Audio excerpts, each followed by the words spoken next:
Sofía, Martín y Andrea. Andrea. Hay que avisarle a Martín. Ah, no está en WhatsApp. Martín, ahora Pará. Ahora le mandamos. ¿Y cómo le avisamos por...? Yo le mando ya le estoy mandando yo, ¿eh? Ah, ok.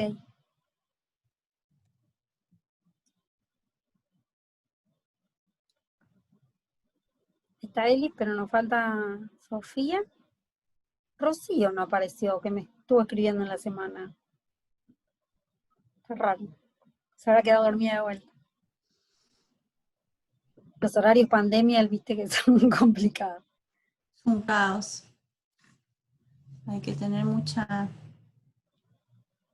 autoconducta para no Ay, sí. desbarrancar. O tener 2 hijas chicas que Que te te obligan despiertan, a madrugar. que pueden no dormir.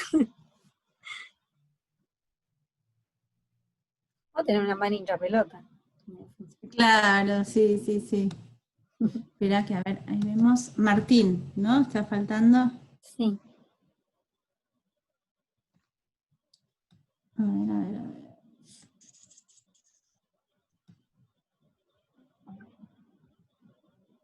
Tuts. A ver. Martín, ahí le pongo. Y no sé si...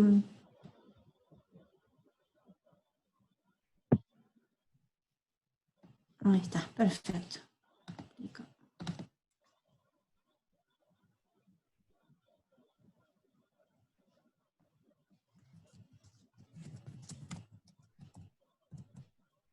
Ahí está.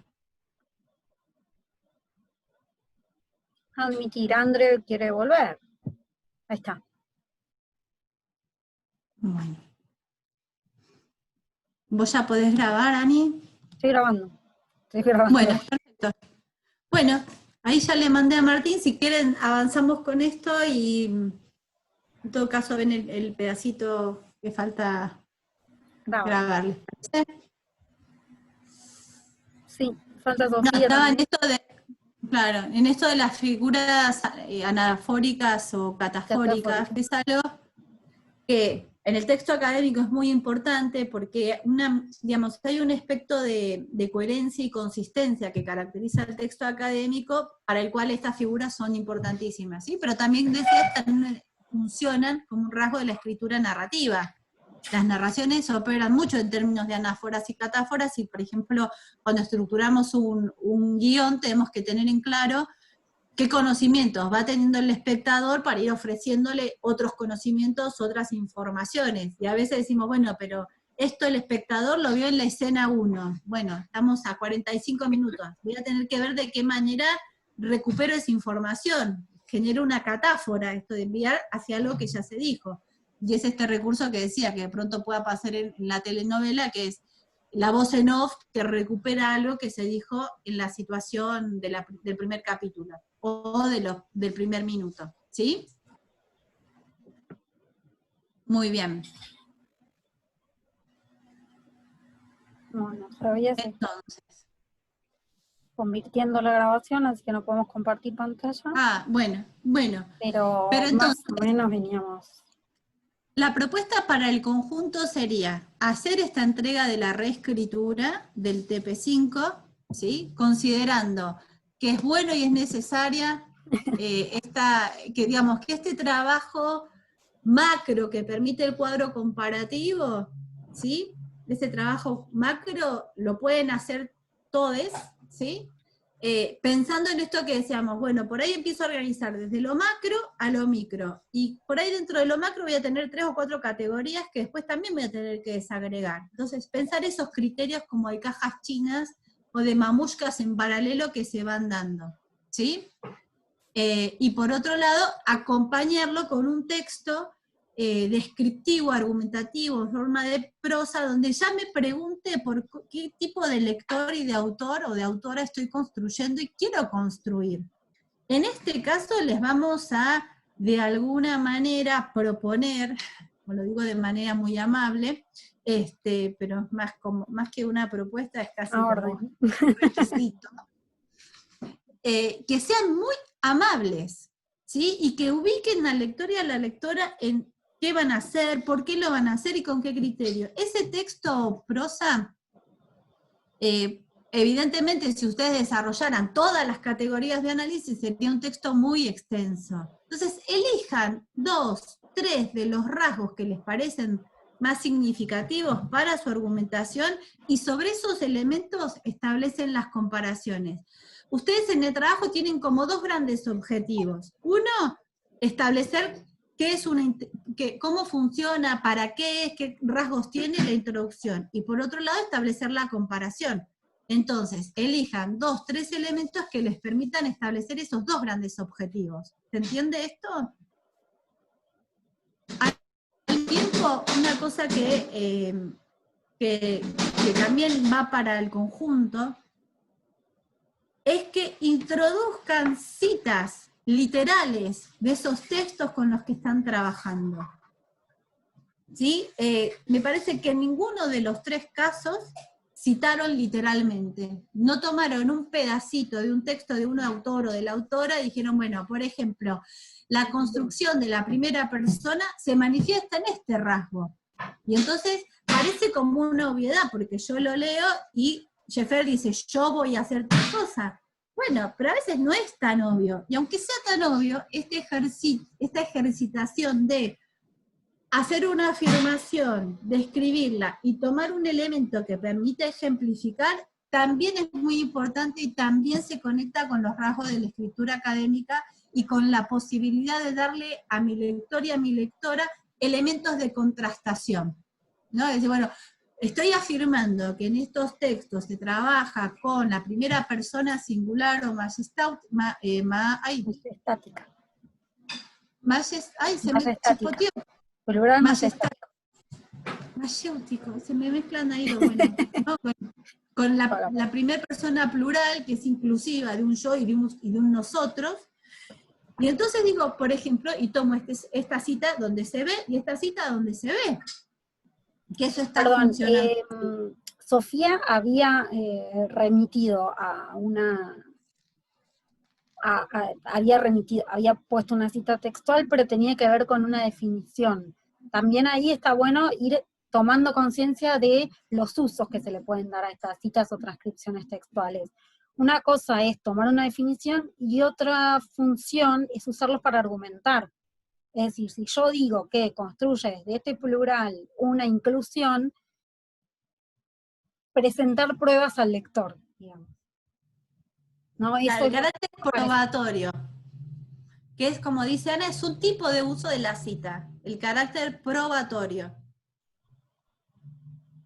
De la cita en este caso, pero de modo más general, el uso del ejemplo. El ejemplo, la ejemplificación es algo que es muy importante en la escritura académica. En el discurso pedagógico también. Digo, si un docente usa mal la ejemplificación, lo más probable es que los estudiantes no entiendan nada. ¿No? Si para hablar de una cosa pone un ejemplo de otra, o el ejemplo no da cuenta de los rasgos que quiere ejemplificar, por ejemplo, tenemos ahí que la ejemplificación tiene distintos usos y funciones de acuerdo al campo, el tipo de discurso en el que se está ofreciendo. En el caso académico, la ejemplificación tiene mucho de uso probatorio, ¿sí? De ayudar a una posible contrastación o fundamentación. ¿Nos siguen ahí? Tiene una fuerte calidad persuasiva, digamos, ¿no?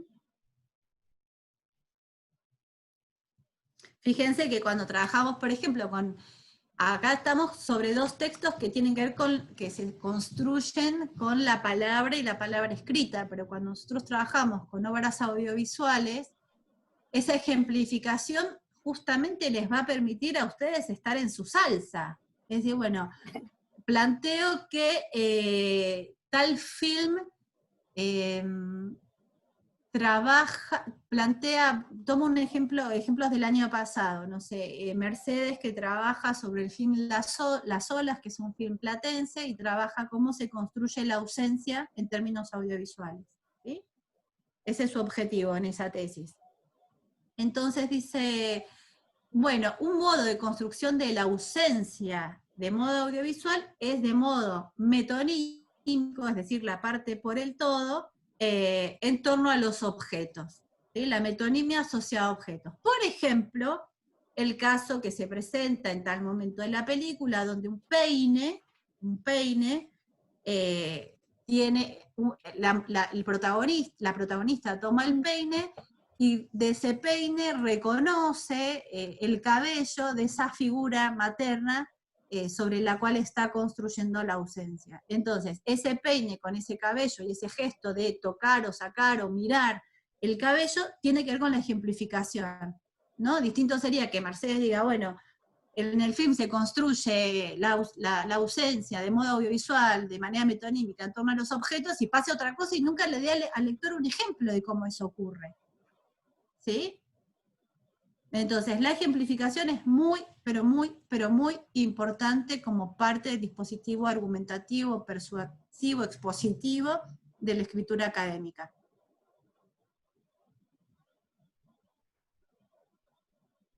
Entonces, les habíamos planteado esto, que ya les íbamos a plantear una consigna para meter las patas en el barro y escribir la monografía, pero quisiéramos que avancen antes con este ejercicio que nos permite ya ir procesando, aflojando la muñeca, y hacemos lo del abstract, Ana, o lo dejamos para después. ¿Qué decís? ¿Cuándo nos vamos a encontrar? ¿La semana que viene o dentro del 15? Y si les parece, podríamos encontrarnos la semana que viene, si les parece bien, y después retomamos lo de los 15 días, en función de lo que pase la semana que viene. Pero eso sí pueden escribir y presentar material, si no, no. O sea, tendría sentido que nos encontremos la semana que viene si pueden hacer esas reescrituras. ¿Querés que salgamos de compartir pantalla? Así. Dale. ¿Están de acuerdo con hacer esta reescritura para la semana que viene? Si es así, tiramos la consigna del abstract para la otra. Bien, a ver, sí. ¿Sí? Sí, tengo una pregunta. La reescritura es de este trabajo y también de nuestro trabajo personal, digamos, de los dos. Nos concentraremos en este trabajo, TP5, el trabajo sobre introducción. Ok. ¿Sí? Hacemos así. En el transcurso de hoy y mañana les mandamos como la reformulación de la consigna, pero si nos encontramos la semana que viene, sí o sí necesitamos que sea para trabajar sobre lo que escribieron y produjeron. Porque si no es como bordear el objeto, no, seguimos hablando en abstracto. No sé, chicle. Y sí, como, bueno, ya saben que después vamos a trabajar con el abstract de sus intereses particulares, si bien no tienen que ir escribiendo, vayan releyendo lo que escribieron y pensando un recorte, en función de todo lo que leímos, pensando un recorte posible, pensando categorías, todavía no lo elaboren, pero hagan un puntito en la agenda, digamos. ¿Sí? ¿Saben lo que es un abstract?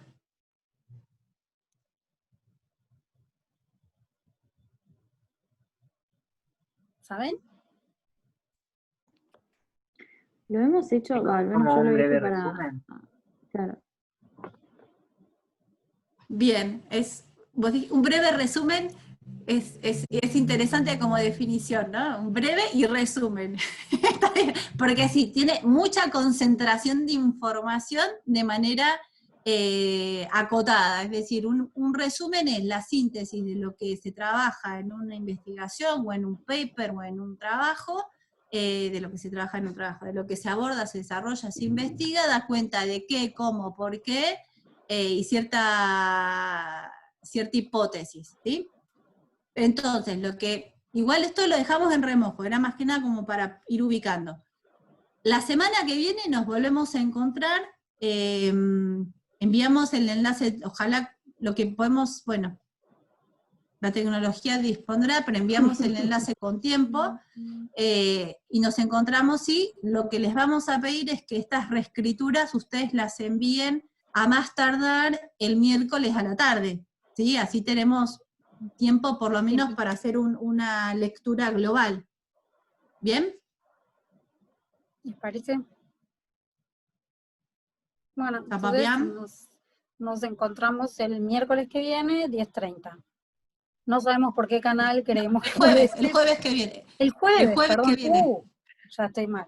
Sí. Bueno, el jueves que Sí, viene. sí, sí. El jueves que viene. ¿Bien? ¿Ok? Bueno, Fantástico. Bueno. Cuídense mucho. vamos. Adiós. Finalizo para todos. Así debemos crecer.